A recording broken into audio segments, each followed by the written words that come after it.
"My aunt will be down presently, Mr. Nuttel," said a very self-possessed young lady of 15.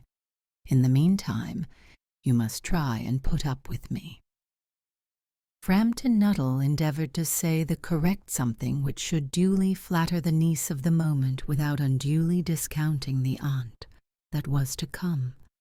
Privately he doubted more than ever whether these formal visits on a succession of total strangers would do much towards helping the nerve cure which he was supposed to be undergoing.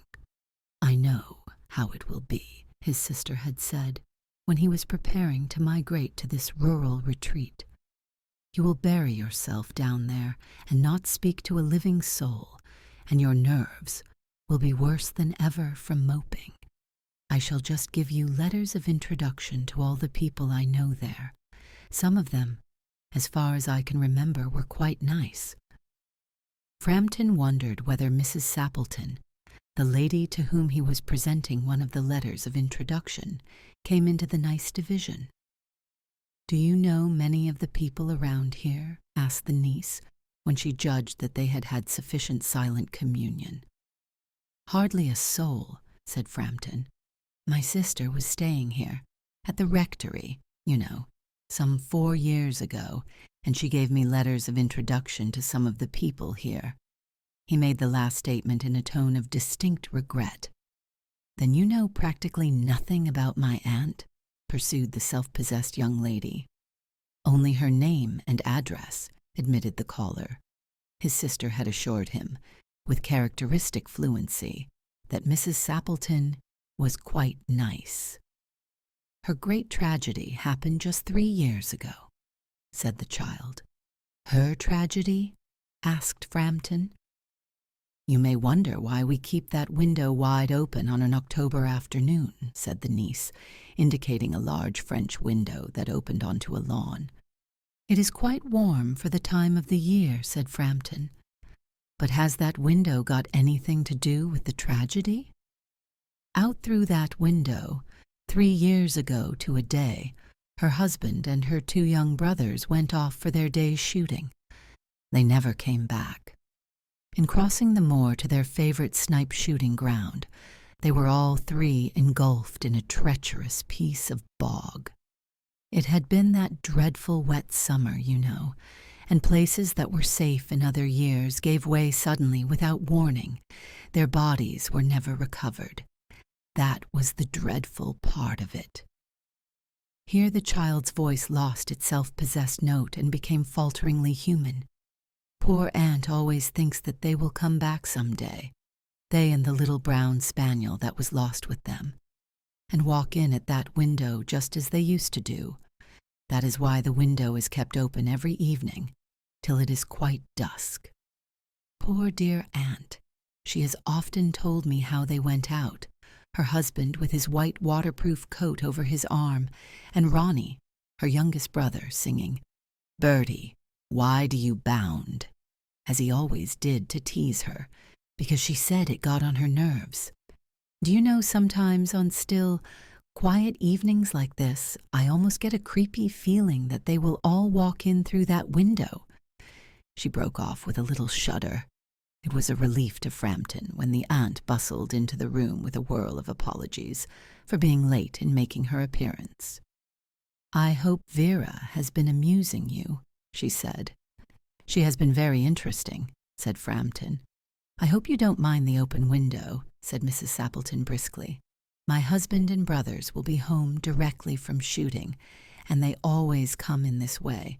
They've been out for snipe in the marshes today, so they'll make a fine mess over my poor carpets.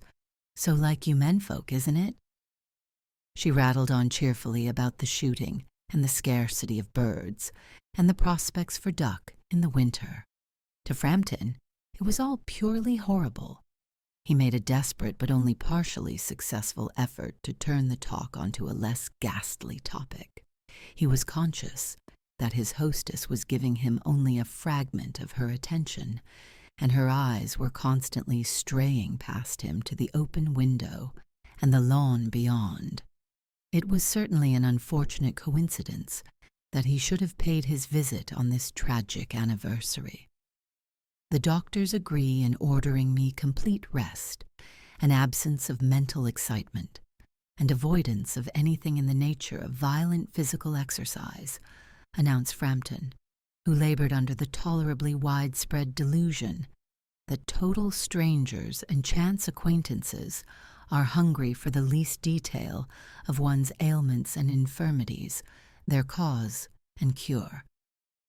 On the matter of diet they are not so much in agreement, he continued.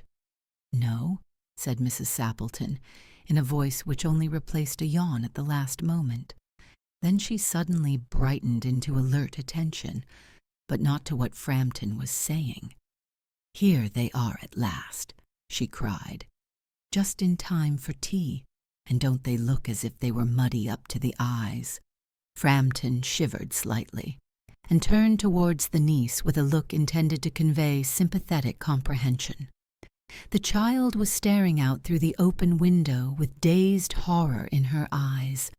In a chill shock of nameless fear, Framton swung round in his seat and looked in the same direction. In the deepening twilight, 3 figures were walking across the lawn towards the window.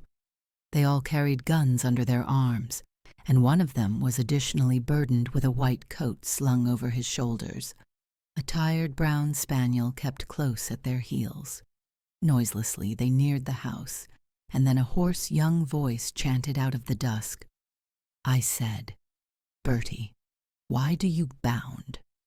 Framton grabbed wildly at his stick and hat. The hall door, the gravel drive, and the front gate were dimly noted stages in his headlong retreat.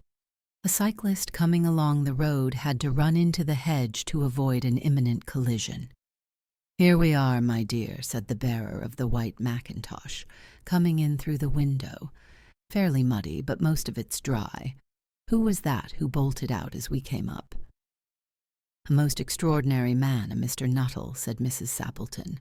"Could only talk about his illnesses and dashed off without a word of goodbye or apology when you arrived. One would think he had seen a ghost." "I expect it was the spaniel," said the niece calmly. "He told me he had a horror of dogs. He was once hunted into a cemetery somewhere on the banks of the Ganges by a pack of pariah dogs, and had to spend the night in a newly dug grave with the creatures snarling and grinning and foaming just above him.